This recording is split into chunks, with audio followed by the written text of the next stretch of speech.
বাবা হলো বটবৃক্ষ ছায়ার মতো, যার ছায়াতলে একটা পরিবার খুবই নিরাপদে জীবনযাপন করে চলে। বাবার সারাদিনের রক্তে ঘামে পরিশ্রমটাই একটা পরিবারের জন্য ব্যয় করে থাকে। বাবা নামের শব্দটা শুনলেই মনের ভিতরে এক প্রকার শান্তি লাগে, কারণ আমার বাবা এখনও জীবিত আছে। যাদের বাবা নেই তারাই জানে বাবা জিনিসটা আসলে কী। এই যে দেখতেছেন উড়িয়ে সারের একটা বস্তা মুখ বেঁধে নিছি যেন বস্তাটা টাইট থাকে। বাবার সঙ্গে যাচ্ছি জমিনে, আজকে 4 বিঘা মাটির ভিতরে আজকে সারবেন করব। তো আজকের ভিডিওটা আপনারা দেখতে থাকুন। বাড়িতে এসে বসে না থেকে বাবার কাজে বাবাকে একটু সাহায্য করতেছি, কারণ আমরা পুরুষ মানুষ, আমরা বসে খাওয়ার লোক না। এই বস্তায় 50 কেজি সার থাকে। তো দেখছেন আমি হাঁটছি আর ভিডিও করছি ক্যামেরাম্যান না থাকাই। এখন পাড়ি দিব একটি বিল। এখন এই রাস্তা থেকে এই ভাঙাটা বিলটা পার হয়ে পারে যেতে হবে। এই জায়গায় পানি আছে 1 হাঁটু।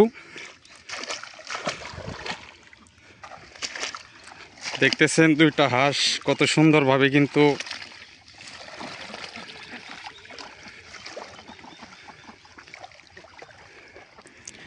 আব্বা বয়স্ক হয়েছে, এর জন্য আব্বার মাথায় 6 ধরা সার দিয়ে।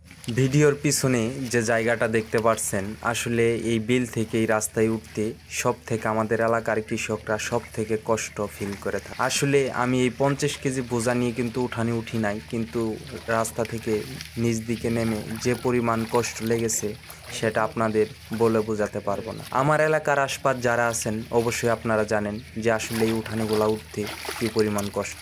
এই জায়গাটা দিয়ে রাস্তার সীমা আছে, 2 সাইডে পিলার গাড়া, তো এর জন্য বাবা দিক নির্দেশনা দিচ্ছে যে ডানে কিংবা বামে যাইতে। তো ওইভাবে যাচ্ছি। আলহামদুলিল্লাহ অবশেষে কিন্তু বিল পাড়ি দিলাম, আর অল্প রাস্তা আছে, তাই উপরে উঠে যাব। আমি বস্তা নিয়ে ইনশাল্লাহ উপরে এসেছি, ওই পার থেকে এপারে। এই যে দেখতেছেন আমার ছায়া, মাথায় বস্তা। আজকে আমরা আসলে যে ক্ষেতগুলাই সারবেন করব, এই ক্ষেতগুলো আমাদের এক দাগে না, এই ক্ষেতগুলা 3 খণ্ড। তো 3 জায়গায় একটা ক্ষেত থেকে যাইতে আরেকটা ক্ষেতের রাস্তা হতে পারে 5 থেকে 7 মিনিট করে। কত রিস্ক নিয়ে কিন্তু যাচ্ছি, দেখছেন এই কেদুর উপর দিয়ে। এই জমিনে দেব অর্ধেক বস্তা।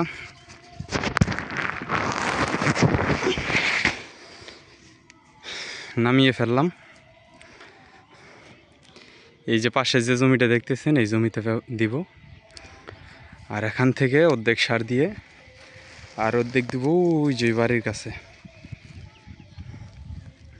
আর বাকি যে অর্ধেক সার আছে এই সারটা এখান থেকে এখনো 1 কিলো রাস্তার একটুটা কম হবে, ওই দিকে যাইতে হইব।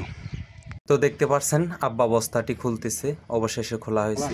এই যে দেখছেন সার নামাচ্ছে।